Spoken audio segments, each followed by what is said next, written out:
दोस्तों, 1 अक्टूबर को कन्याओं को भूल कर मत देना ऐसा खाना, वरना माता रानी हो जाएंगी नाराज और आपका घर हो जाएगा कंगाल।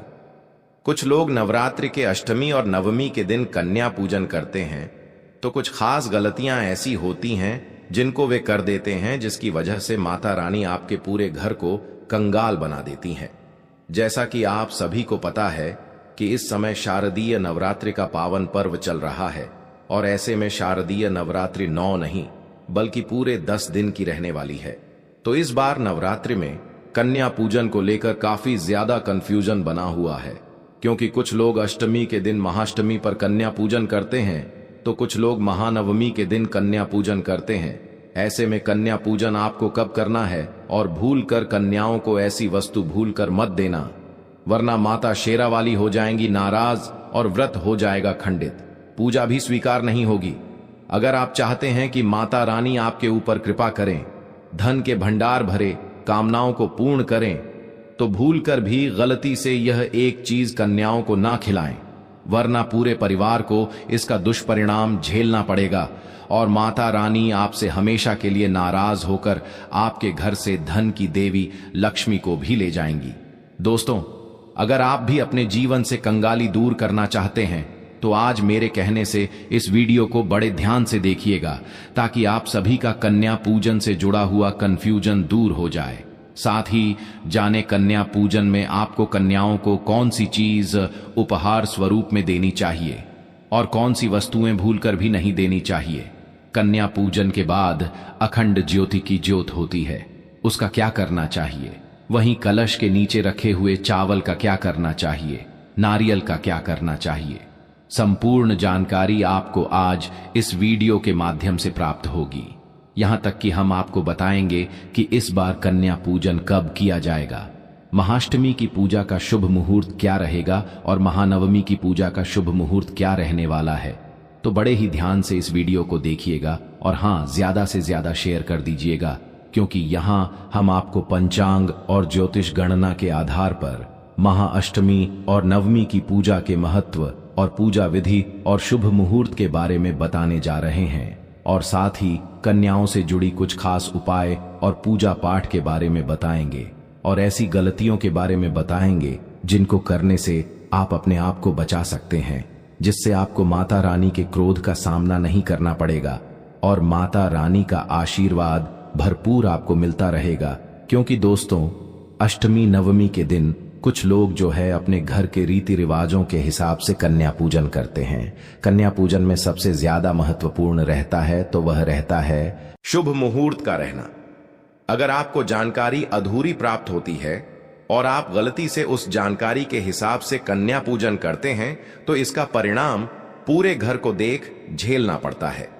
इसीलिए हम आपकी जानकारी के लिए यहां बड़े ही मेहनत के बाद शुभ मुहूर्त और पंचांग ज्योतिष गणना के आधार पर बताने वाले हैं। तो दोस्तों, चलिए वीडियो शेयर करते हुए एक बार कमेंट बॉक्स में जय माता दी लिख दीजिए और नीचे अपना नाम और राशि डाल दीजिएगा। राशि के अनुसार जो उपाय बनेगा वह आपके कमेंट के रिप्लाई में बता देंगे। देखिए, कन्या पूजन का मुहूर्त क्या है।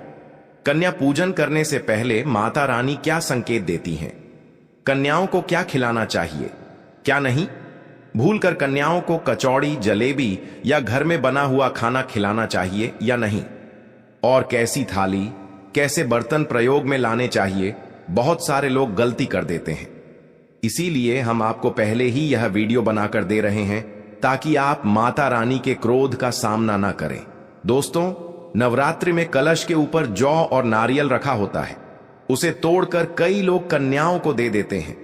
क्या ऐसा करना सही रहता है या इसे गंगा में विसर्जित करना चाहिए?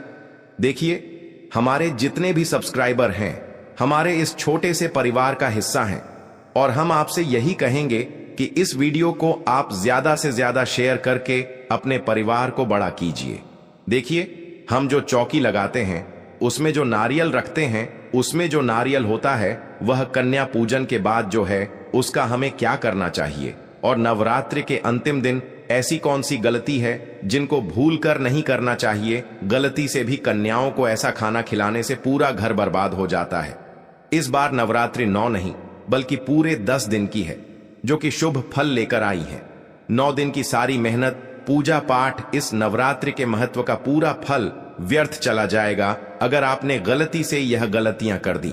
किस उम्र की कन्याओं को देवी का स्वरूप माना जाता है? दोस्तों, यह सब जानकारी आपको प्राप्त होने वाली है। तो अष्टमी के या नवमी के इस पावन पर्व पर जब आप नवरात्रि में 9 कन्याओं को यानी कि 9 कन्या स्वरूपों को भोजन कराते हैं तो वह भोजन माता के अंश मात्र चला जाता है। ऐसे में 9 कन्याएं माता का स्वरूप मानी जाती हैं। तो कन्या पूजन करने से समस्त पाप, कष्ट, पीड़ा, पितृदोष, राहु दोष, मंगल दोष सब दूर होते हैं। यहां तक कि घर की कंगाली दूर हो जाती है। जिनको संतान की प्राप्ति नहीं होती है वे सच्चे हृदय से दोनों दंपति अपने हाथों से कन्याओं का पूजन करें और कन्याओं को उपहार स्वरूप यह एक चीज जरूर दें। और जब आप यह वस्तु दें उस समय अपनी कामना को जरूर बोलें। आने वाली अगली नवरात्रि तक आपको खुशखबरी प्राप्त हो जाएगी। नवरात्रि में कन्या पूजन करते हैं तो माता रानी की असीम कृपा और कन्याओं के आशीर्वाद से आपके घर में धन वैभव की खुशहाली आती है। हर बार माता जो होती हैं अपनी सवारी बदल देती हैं, परंतु इस बार माता की सवारी हाथी की है, जो कि हाथी पर सवार होकर पृथ्वी लोक पर आई हुई है। हर भक्त के घर में माता रानी इस हाथी की सवारी को लेकर भ्रमण करती है।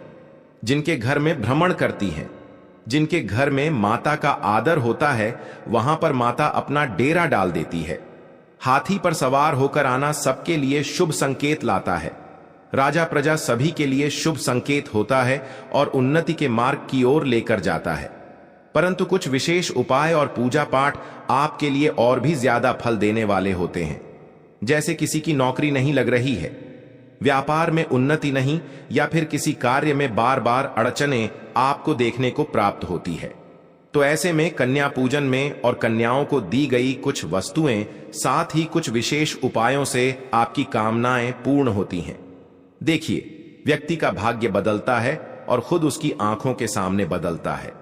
दोस्तों, जब धरती पर माता रानी आती हैं तो हाथी पर सवार होकर के आती हैं तो फूल खिलते हैं, फसल अच्छी होती है, हरियाली की उत्पन्नता होती है, जीवन शुद्ध गंगा जल की तरह पवित्र होता है और नवरात्रि इतनी ज्यादा खूबसूरत, दुर्लभ, मंगलकारी आपके लिए बन जाती है। इस बार जो नवरात्रि हैं वह पूरे 150 वर्ष के सुसंयोग के बाद में आए हैं। ऐसा अद्भुत संयोग कई वर्षों के बाद देखने को प्राप्त होता है। देखिए, आप सभी को पता है यह साल 2025 बहुत ही ज्यादा भयंकर साल है। ऐसे में जो भी व्यक्ति अगर किसी आपदा दुर्घटना से बच जाता है तो उसके ऊपर समझो साक्षात देवी देवताओं की कृपा लगी हुई है। अगर इस साल किसी को थोड़ी सी भी हानि हो तो उसके नवग्रह तो खराब चल रहे हैं, साथ ही माता रानी का भी आशीर्वाद उसको प्राप्त नहीं हो रहा है। इसीलिए यह साल 2025 बहुत ही सावधानी बरतने वाला साल है। अभी इसका अंत नहीं हुआ है।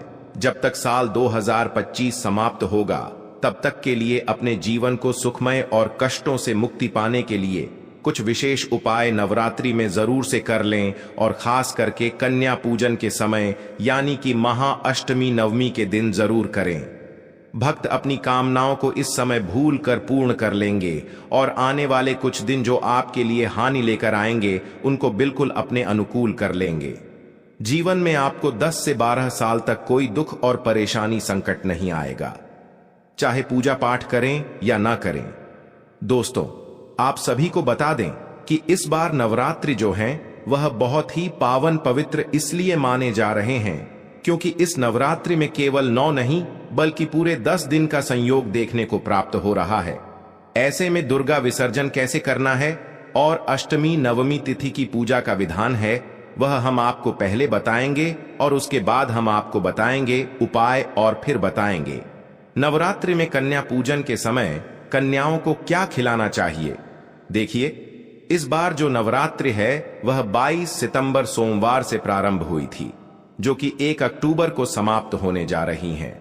तो ऐसे में कन्या पूजन का विधान आपके जीवन को और भी ज्यादा अलौकिक करने वाला है। दोस्तों, कई लोग अष्टमी के दिन कन्या पूजन करेंगे तो कई लोग नवमी तिथि के दिन कन्या पूजन करेंगे। इसीलिए हम दोनों ही दिन का शुभ मुहूर्त तारीख आपको बताने वाले हैं।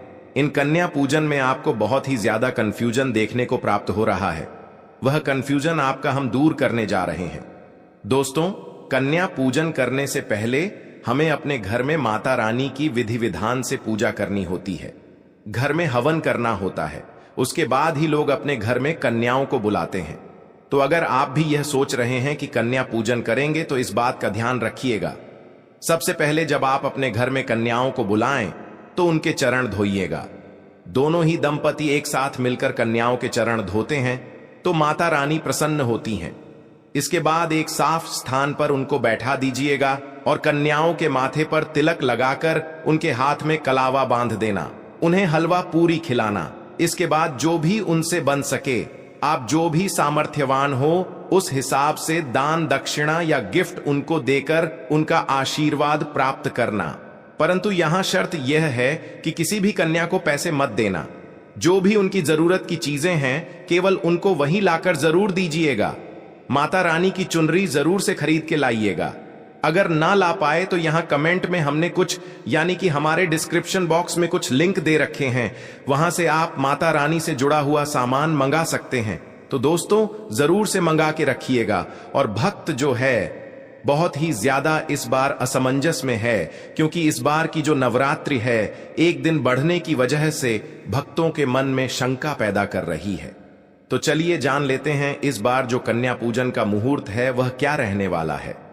उसके बाद बताएंगे आप सभी को इस दिन किए जाने वाले महत्वपूर्ण उपाय। तो दोस्तों, आप सभी को बता दें, इस बार 9 दिन ना होकर पूरे 10 दिन नवरात्रि प्राप्त हो रहे हैं। तो ऐसे कन्या पूजन के लिए अष्टमी और नवमी तिथि को लेकर जो असमंजस बना हुआ है वह हम आपका अब दूर करने वाले हैं। देखिए, ध्यान दीजिएगा और कॉपी पेन लेकर नोट कर लीजिएगा और वीडियो ज्यादा से ज्यादा शेयर कर दीजिएगा। इस बार 22 सितंबर से शुरू होकर शारदीय या नवरात्रि 2 अक्टूबर दशमी तिथि के साथ संपन्न होंगे। इन 9 दिनों में मां दुर्गा के 9 रूपों की विधि विधान से पूजा की जाएगी। कन्या पूजन भी विधि विधान से किया जाएगा। कन्याओं का पूजन करने का एक विधि विधान यह है कि छोटी छोटी कन्याएं ही मां के रूप में मानी जाती हैं। केवल 10 वर्ष की आयु तक की कन्याओं को घर में लेकर आए और कुछ लोग पहले दिन प्रतिदिन कन्याओं की पूजा करते हैं। तो कई लोग साधक जो होते हैं विशेष रूप से महाअष्टमी और महानवमी के दिन कन्या पूजन का आयोजन करते हैं। इस वर्ष अश्विनी मास के शुक्ल पक्ष की जो अष्टमी तिथि है वह 29 सितंबर को शाम 4:31 पे आरंभ होगी, जो 30 सितंबर को शाम 6:06 पर समाप्त होगी। इसके बाद नवमी तिथि आरंभ होगी जो 1 अक्टूबर को रात 7:01 पर है। तो महाअष्टमी 30 सितंबर को है और महानवमी 1 अक्टूबर को है, 1 अक्टूबर को। अब आप सभी को अच्छे से पता चल गया। देखिए, शारदीय नवरात्रि में महाअष्टमी और महानवमी के दिन कन्या पूजन करना सबसे शुभ इसलिए माना जाता है ताकि माता रानी का आशीर्वाद आप सभी को प्राप्त हो जाए और मां दुर्गा अत्यधिक प्रसन्न होकर आपके ऊपर दोनों हाथों से कृपा बरसाए, क्योंकि मां बहुत दयालु है। थोड़ी सी पूजा अर्चना से आपके भक्ति भाव से प्रसन्न हो जाती है। शारदीय नवरात्रि पर अष्टमी कन्या पूजन का जो मुहूर्त रहेगा वह प्रातः संध्या सुबह 5:01 से लेकर सुबह 6:13 तक रहेगा। तो दूसरा मुहूर्त आपको 10:41 से दोपहर 12:11 तक प्राप्त होगा और अभिजीत मुहूर्त 11:47 से दोपहर 12:35 तक प्राप्त हो रहा है। तो वहीं मित्रों, अब ध्यान से सुनिएगा। नवमी के दिन कन्या पूजन करने वाले लोग महानवमी पर कन्या पूजन का जो शुभ मुहूर्त है वह सुबह 4:37 से सुबह 5:26 तक रहेगा और सुबह 5:01 से सुबह 6:14 तक प्रातः संध्या का समय रहेगा। रवि योग इस दिन सुबह 8:06 से 2 अक्टूबर को सुबह 6:15 तक रहने वाला है। शारदीय नवरात्रि पर कन्याओं के पैर धोकर साफ थाली और साफ जल और साफ कपड़ा तौलिए से आप सभी कन्याओं के पैर धोकर पूछने हैं। आपको कन्याओं के पैरों में महावर यानी कि अलता कुमकुम सिंदूर अक्षत बैठने के लिए आसन पूजा की थाली घी का दीपक गाय के गोबर का कंडा यानी कि उपला फूल और फूलों की माला लाल चुनरी भोजन में खीर पूरी गुड़ चना और उपहार के स्वरूप भेंट, इन चीजों का आपको इंतजाम करके पहले से ही रखना है और इन सभी चीजों को माता रानी की पूजा में सम्मिलित करना है। इस दिन कन्या पूजन करते समय आपको बोलना है, या देवी सर्वभूतेषु कन्या रूपेण संस्था नमस्तस्य नमस्तस्य नमस्तस्य नमो नमः, ओम दुम दुर्गाय नमः, ओम श्री कुमार नमः, ओम श्री त्रिगुणात्मक नमः। इस तरह से आपको जो है मंत्रों का जाप करना है। दोस्तों, नवरात्रि 8 दिन की जो होती है वह अच्छी नहीं मानी जाती है। ऐसे में नवरात्रि 10 दिन की शुभ मानी जाती है। अब नवरात्रि में किए जाने वाले उपायों को जानेंगे। शास्त्रों के अनुसार नवरात्रि के दिनों में माता रानी की पूजा करने से, कन्या पूजन करने से 3 देवी माँ, काली माँ, सरस्वती माँ, लक्ष्मी और आपके पूरे परिवार में व्रतधारी को अभय वरदान की प्राप्ति होती है। भक्त श्रीधर की तरह सच्चे हृदय और कोमल भक्ति से जो व्यक्ति माता की पूजा करता है, उसी के सभी कष्टों का निवारण मां शीघ्र ही करती है। मां शेरावाली की पूजा करने से, उपासना करने से विनम्रता का विकास होता है। कष्ट, दरिद्रता, दुख नष्ट होते हैं। नवरात्रि में माता रानी का व्रत और पूजन किया जाता है, लेकिन नवरात्रि के दौरान सबसे ज्यादा महत्व होता है कन्या पूजन का। यदि आपके पाप कर्म इतने ज्यादा हैं कि आप जो है कन्याओं के चरण धोते हैं, तो वे दूर हो जाते हैं। कन्याओं को साफ जमीन पर बैठाना चाहिए और गंदे स्थान से दूर रखना चाहिए। लोग गंदे कपड़े पर बैठा देते हैं, इसे व्रत का अपमान माना जाता है। कन्याओं को अक्षत फूल, कुमकुम लगाएं, भोजन करवाएं, लेकिन हमेशा याद रखें कि कन्याओं की थाली में 3 पूरियां ना रखें, इसे शुभ नहीं माना जाता। पूरियां तथा 3 रोटियां मरने वाले व्यक्ति के लिए निकाली जाती हैं, कैदियों के लिए दी जाती है। कन्याओं को उनकी थाली में 3 पूरियां कभी ना दें, लेकिन 1-2 पूरी करके आप दे सकते हैं, इससे 3 संख्या बढ़ जाती है। दोस्तों, कन्याओं को खाना खिलाने के बाद अंत में कन्या के सिर पर लाल चुनरी जरूर से समर्पित करें, यानी कि उनको समर्पित करते समय उड़ाना है। भोजन में खीर, हलवा, पूरी जैसा मैंने पहले बताया, चना, आलू और छोले वगैरह इत्यादि रखें, परंतु ध्यान रहे तामसिक चीजों का प्रयोग ना करें। पनीर की सब्जी देना चाहते हैं तो भूलकर भी प्याज लहसुन का इस्तेमाल ना करें, अन्यथा घोर अनर्थ होगा। और हमने शुरू में ही बताया कि कन्याओं में मां लक्ष्मी, सरस्वती, मां काली का वास होता है। इसीलिए प्याज लहसुन के स्थान पर आप जो है सादा सिंपल तरीके से भोजन बनाएं। थाली में ना परोसे, क्योंकि जागृत अवस्था में माता होती हैं और कई लोग कभी कभी ज्यादा स्मार्ट होने के चक्कर में कन्याओं को कुरकुरे का पैकेट, चिप्स वगैरह दे देते हैं।